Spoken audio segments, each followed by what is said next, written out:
Dawood Ibrahim underworld Don.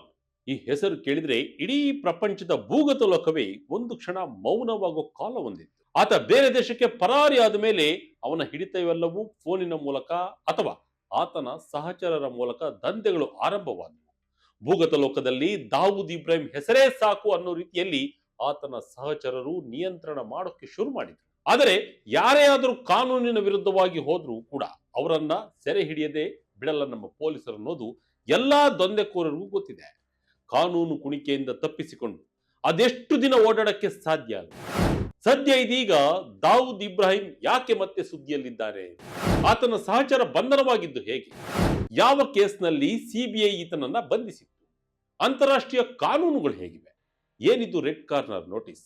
ಎಲ್ಲವನ್ನು ನೋಡೋಣ ಇಂದಿನ ಸ್ಪೆಷಲ್ ಈ ವಿಡಿಯೋದಲ್ಲಿ. ಕುಖ್ಯಾತ ಡ್ರಗ್ ಡೀಲರ್ ಸಲೀಂ ಅರೆಸ್ಟ್. ಟರ್ಕಿಯಿಂದ ಭಾರತಕ್ಕೆ ಡೋಲಾ ಹಸ್ತಾಂತರ. ಎಸ್ ವೀಕ್ಷಕರೇ, ಅಂತಾರಾಷ್ಟ್ರೀಯ ಮಾದಕ ವಸ್ತು ಜಾಲವನ್ನ ನಿಯಂತ್ರಿಸುತ್ತಿದ್ದ ಭಯಾನಕ ಹೆಸರೊಂದು ಮತ್ತೆ ಸುದ್ದಿಯಲ್ಲಿದೆ. ದಶಕಗಳ ಕಾಲ ಕಾನೂನಿನ ಕೈಗೆ ಸಿಗದೆ ಓಡಾಡ್ತಿದ್ದ ಅಂಡರ್ವರ್ಲ್ಡ್ ಡಾನ್ ದಾವೂದ್ ಇಬ್ರಾಹಿಂ ಆಪ್ತ ಸಹಚರನಾಗಿದ್ದ ಸಲೀಂ ಡೋಲಾ ಈಗ ಭಾರತಕ್ಕೆ ಹಸ್ತಾಂತರಗೊಂಡಿದ್ದಾನೆ. ಈ ಬೆಳವಣಿಗೆಗೆ ದೇಶದ ಭದ್ರತಾ ಸಂಸ್ಥೆಗಳಿಗೆ ದೊಡ್ಡ ಯಶಸ್ಸು ಎಂದು ಪರಿಗಣಿಸಲಾಗ್ತಾ ಇದೆ. ಮಂಗಳವಾರ ಬೆಳಗಿನ ಜಾವ ಟರ್ಕಿಯಿಂದ ಭಾರತಕ್ಕೆ ಹಸ್ತಾಂತರಗೊಂಡ ಸಲೀಂ ಡೋಲಾ ವಿಮಾನ ನಿಲ್ದಾಣದ ತಾಂತ್ರಿಕ ಪ್ರದೇಶಕ್ಕೆ ಬಂದ ತಕ್ಷಣವೇ ಭಾರತೀಯ ಏಜೆನ್ಸಿಗಳ ವಶಕ್ಕೆ ತೆಗೆದುಕೊಳ್ಳಲಾಯಿತು. ಸುಮಾರು 59 ವರ್ಷದ ಈ ಮಾದಕ ವಸ್ತು ದಂಧೆಗಾರನನ್ನ ತಕ್ಷಣವೇ ವಿಚಾರಣೆಗೆ ಒಳಪಡಿಸಲಾಯಿತು. ಹಲವು ವರ್ಷಗಳಿಂದ ಹುಡುಕಾಟದಲ್ಲಿದ್ದ ಈ ಅಪರಾಧಿಯ ಬಂಧನ ಹಾಗೂ ಹಸ್ತಾಂತರ ಪ್ರಕ್ರಿಯೆ ಬಹಳ ಸಂಕೀರ್ಣವಾಗಿತ್ತು. ಸಲೀಂ ಡೋಲಾ ಟರ್ಕಿಯಲ್ಲಿ ಬಂಧನಕ್ಕೊಳಗಾಗಿದ್ದು ಕಳೆದ ಶನಿವಾರ. ಭಾರತೀಯ ಗುಪ್ತಚರ ಸಂಸ್ಥೆಗಳ ನೀಡಿದ ಮಾಹಿತಿಯ ಆಧಾರವಾಗಿ ಟರ್ಕಿಯ ಗುಪ್ತಚರ ಇಲಾಖೆ ಹಾಗೂ ಬೈಲಿಕುಜು ಪೊಲೀಸರು ಕಾರ್ಯಾಚರಣೆ ನಡೆಸಿ ಆತನನ್ನ ವಶಕ್ಕೆ ಪಡೆದಿದ್ರು. ಅವನು ಅಲ್ಲಿನ ಬೈಲಿಕುಜು ಪ್ರದೇಶದಲ್ಲಿ ಕಳ್ಳ ಗುರುತಿನಲ್ಲಿ ವಾಸಿಸಿದ್ದನು ಎಂಬುದು ಪ್ರಾಥಮಿಕ ಮಾಹಿತಿಯಿಂದ ತಿಳಿದು ಬಂದಿದೆ. ಅಂತಾರಾಷ್ಟ್ರೀಯವಾಗಿ ಹಸ್ತಾಂತರ ಪ್ರಕ್ರಿಯೆ ಹೇಗೆ? ಏನಿದು ರೆಡ್ ಕಾರ್ನರ್ ನೋಟಿಸ್? ಎಸ್ ವೀಕ್ಷಕರೇ, ಒಬ್ಬ ಅಪರಾಧಿ ತನ್ನ ದೇಶದಲ್ಲಿ ತಪ್ಪು ಎಸಗಿ ಬೇರೆ ದೇಶಕ್ಕೆ ಪರಾರಿಯಾದಲ್ಲಿ ಹಸ್ತಾಂತರ ಪ್ರಕ್ರಿಯೆ ಹೇಗಿರುತ್ತೆ ಅನ್ನೋದನ್ನ ನಾವು ನೋಡ್ತಾ ಹೋಗೋದಾದ್ರೆ, ಭಾರತದಲ್ಲಿ ಈ ಪ್ರಕ್ರಿಯೆಯನ್ನ ನಿಯಂತ್ರಿಸುವ ಪ್ರಮುಖ ಕಾನೂನು ಎಂದರೆ ಹಸ್ತಾಂತರ 1962 ಕಾಯ್ದೆ. ಈ ಕಾಯ್ದೆಯ ಪ್ರಕಾರ ಭಾರತ ಇತರ ದೇಶಗಳ ಜೊತೆ ಒಪ್ಪಂದ ಮಾಡಿಕೊಂಡಿದ್ದರೆ ಮಾತ್ರ ಸರಳವಾಗಿ ಹಸ್ತಾಂತರ ಸಾಧ್ಯ. ಭಾರತೀಯ ತನಿಖೆ ಸಂಸ್ಥೆಗಳು ಅಂದರೆ ಸೆಂಟ್ರಲ್ ಬ್ಯೂರೋ ಆಫ್ ಇನ್ವೆಸ್ಟಿಗೇಷನ್ ಹಾಗೂ ಎನ್ಫೋರ್ಸ್ಮೆಂಟ್ ಡೈರೆಕ್ಟರೇಟ್ ಆರೋಪಿಯನ್ನ ಗುರುತು ಮಾಡ್ತವೆ. ಬಳಿಕ ಇಂಟರ್ಪೋಲ್ ಮುಖಾಂತರ ರೆಡ್ ಕಾರ್ನರ್ ನೋಟಿಸ್ ಅನ್ನ ಹೊರಡಿಸುತ್ತದೆ. ರೆಡ್ ಕಾರ್ನರ್ ನೋಟಿಸ್ ಅರ್ಥ ಈ ವ್ಯಕ್ತಿ ಅಪರಾಧಿ ಇದ್ದಾನೆ, ಜಾಗತಿಕ ಮಟ್ಟದಲ್ಲಿ ಈತ ಬೇಕಾಗಿದ್ದಾನೆ ಎಂಬ ಅರ್ಥವನ್ನ ನೀಡುತ್ತದೆ. ಬಳಿಕ ಅಪರಾಧಿ ಯಾವ ದೇಶದಲ್ಲಿ ಇದ್ದಾನೋ ಆ ದೇಶದ ಪೊಲೀಸರು ಆತನನ್ನ ಬಂಧನ ಮಾಡ್ತಾರೆ. ಬಳಿಕ ಅಪರಾಧಿಯ ದೇಶ ಆರೋಪಿಯ ಪ್ರತಿಯೊಂದು ಮಾಹಿತಿಯನ್ನ ನೀಡಬೇಕಾಗುತ್ತೆ. ಎಲ್ಲವನ್ನು ಪರಿಶೀಲಿಸಿದ ಬಳಿಕ ನ್ಯಾಯಯುತವಾಗಿ ಆತನನ್ನ ಹಸ್ತಾಂತರ ಮಾಡುತ್ತದೆ. ಯಾವ ದೇಶದಲ್ಲಿದ್ದಾನೆ ಎಂದು ಗೊತ್ತಾದ ತಕ್ಷಣ ರೆಡ್ ಕಾರ್ನರ್ ನೋಟಿಸ್ ಅನ್ನ ಜಾರಿ ಮಾಡಿ ಆರೋಪಿಯನ್ನ ಕರೆತರಲಾಗುತ್ತೆ. ಸದ್ಯ ಈ ಕೇಸ್ನಲ್ಲೂ ಇದೇ ಆಗಿರೋದು. ಇದೇ ಪ್ರಕ್ರಿಯೆಯಲ್ಲಿ ದಾವೂದ್ ಇಬ್ರಾಹಿಂ ಸಹಚರ ಸಲೀಂ ಡೋಲಾನನ್ನ ಇದೀಗ ಟರ್ಕಿಯಿಂದ ಭಾರತಕ್ಕೆ ಹಸ್ತಾಂತರ ಮಾಡಲಾಗಿದೆ. ಕೇಸ್ನಲ್ಲಿ ನಿರ್ಣಾಯಕ ಪಾತ್ರ ವಹಿಸಿದ್ದು ಸಿಬಿಐ. ಮಾದಕ ವಸ್ತುಗಳ ರೂವಾರಿಯಾಗಿದ್ದ ಸಲೀಂ. ಈ ಹಸ್ತಾಂತರ ಪ್ರಕ್ರಿಯೆಯಲ್ಲಿ ಪ್ರಮುಖ ಪಾತ್ರ ವಹಿಸಿದ್ದು ಸೆಂಟ್ರಲ್ ಬ್ಯೂರೋ ಆಫ್ ಇನ್ವೆಸ್ಟಿಗೇಷನ್. ಸಿಬಿಐನ ಮನವಿಯ ಮೇರೆಗೆ ಇಂಟರ್ಪೋಲ್ ಸಂಸ್ಥೆ ಸಲೀಂ ಡೋಲಾ ವಿರುದ್ಧ ರೆಡ್ ಕಾರ್ನರ್ ನೋಟಿಸ್ ಅನ್ನ ಜಾರಿಗೊಳಿಸಿತು. ಇದರಿಂದಾಗಿ ಅವನನ್ನ ಜಾಗತಿಕ ಮಟ್ಟದಲ್ಲಿ ಹುಡುಕಾಟ ನಡೆಸಲು ಅನುಕೂಲವಾಯಿತು.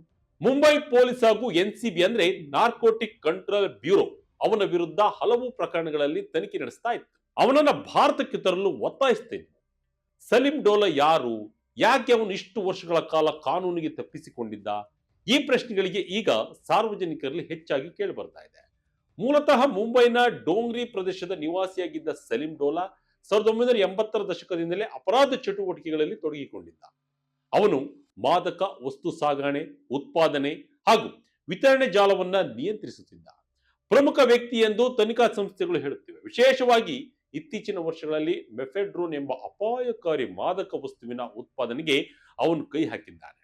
ದೇಶದ ವಿವಿಧ ರಾಜ್ಯಗಳಲ್ಲಿ ರಹಸ್ಯ ಪ್ರಯೋಗಾಲಯಗಳನ್ನು ಸ್ಥಾಪಿಸಿ ಅಲ್ಲಿ ಈ ಮಾದಕ ವಸ್ತುಗಳನ್ನು ತಯಾರಿಸುತ್ತಿದ್ದಾನೆ ಎಂಬ ಆರೋಪವೂ ಕೂಡ ಇದೆ.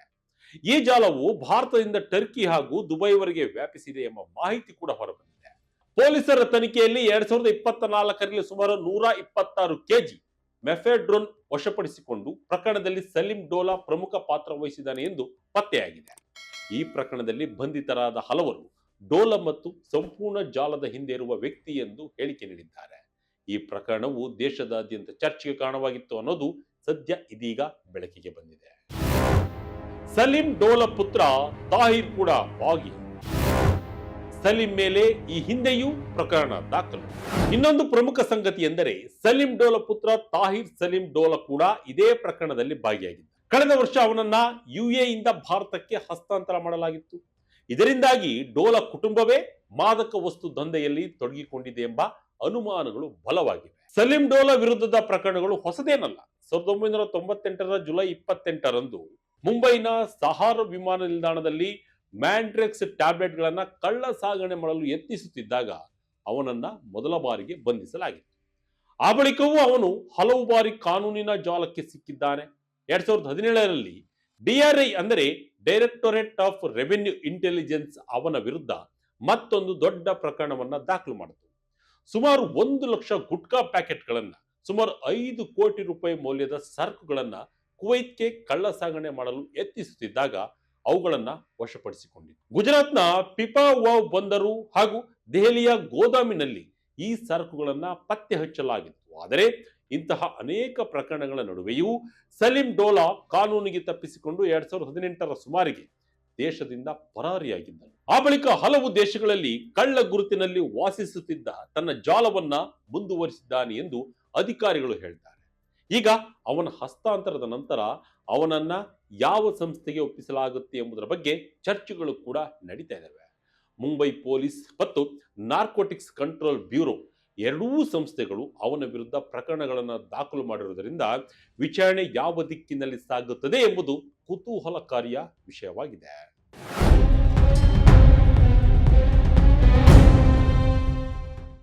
ಒಟ್ಟಿನಲ್ಲಿ ಭಾರತೀಯ ತನಿಖಾ ಸಂಸ್ಥೆಗಳು ಕಳೆದ ಕೆಲವು ತಿಂಗಳುಗಳಿಂದ ಅವನ ಚಟುವಟಿಕೆಗಳ ಮೇಲೆ ನಿಗಾ ಇಟ್ಟಿದ್ದವು. ಅವನ ಜಾಲದ ಚಲನೆಗಳನ್ನು ಸೂಕ್ಷ್ಮವಾಗಿ ಅಧ್ಯಯನ ಮಾಡಿ ಅಂತಿಮವಾಗಿ ಅವನ ಬಂಧನ ಹಾಗೂ ಹಸ್ತಾಂತರ ಸಾಧ್ಯವಾಗುವಂತೆ ಮಾಡಲಾಗಿದೆ. ಈ ಬೆಳವಣಿಗೆಗೆ ದೇಶದ ಭದ್ರತಾ ವ್ಯವಸ್ಥೆಗೆ ಒಂದು ದೊಡ್ಡ ಯಶಸ್ಸು. ದಶಕಗಳ ಕಾಲ ಅಂತಾರಾಷ್ಟ್ರೀಯ ಮಟ್ಟದಲ್ಲಿ ಕಾರ್ಯನಿರ್ವಹಿಸುತ್ತಿದ್ದ ಡ್ರಗ್ ಜಾಲಕ್ಕೆ ಇದು ದೊಡ್ಡ ಹೊಡೆತ ನೀಡುವ ಸಾಧ್ಯತೆ ಇದೆ. ಇನ್ನು ಹೆಚ್ಚಿನ ಮಾಹಿತಿಗಳು ವಿಚಾರಣೆಯ ನಂತರ ಹೊರಬರುವ ನಿರೀಕ್ಷೆ ಇದೆ. ಸಲೀಂ ಡೋಲಾ ಈಗ ಕಾನೂನಿನ ಕೈಯಲ್ಲಿದ್ದಾನೆ. ಅವನ ವಿಚಾರಣೆಯಿಂದ ಡ್ರಗ್ ಜಾಲದ ಇನ್ನಷ್ಟು ರಹಸ್ಯಗಳು ಬಹಿರಂಗವಾಗುವ ಸಾಧ್ಯತೆ ಇದೆ. ಇದರೊಂದಿಗೆ ಅಂತಾರಾಷ್ಟ್ರೀಯ ಮಟ್ಟದಲ್ಲಿ ಹರಡಿಕೊಂಡಿರುವ ಮಾದಕ ವಸ್ತು ಜಾಲವನ್ನು ಧ್ವಂಸ ಮಾಡುವತ್ತ ಭಾರತೀಯ ಸಂಸ್ಥೆಗಳು ಮತ್ತೊಂದು ಹೆಜ್ಜೆ ಇಟ್ಟಿವೆ.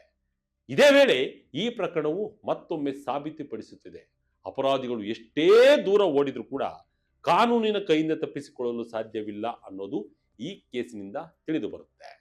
ಇದಾಗಿತ್ತು ಈ ಕ್ಷಣದ ಇಂಟ್ರೆಸ್ಟಿಂಗ್ ಸ್ಟೋರಿ. ಇದೇ ರೀತಿಯ ಸ್ಟೋರಿಗಾಗಿ Vijaya Karnataka website, YouTube page, Facebook page follow ಮಾಡ್ತಾ ಇರಿ. ಧನ್ಯವಾದಗಳು.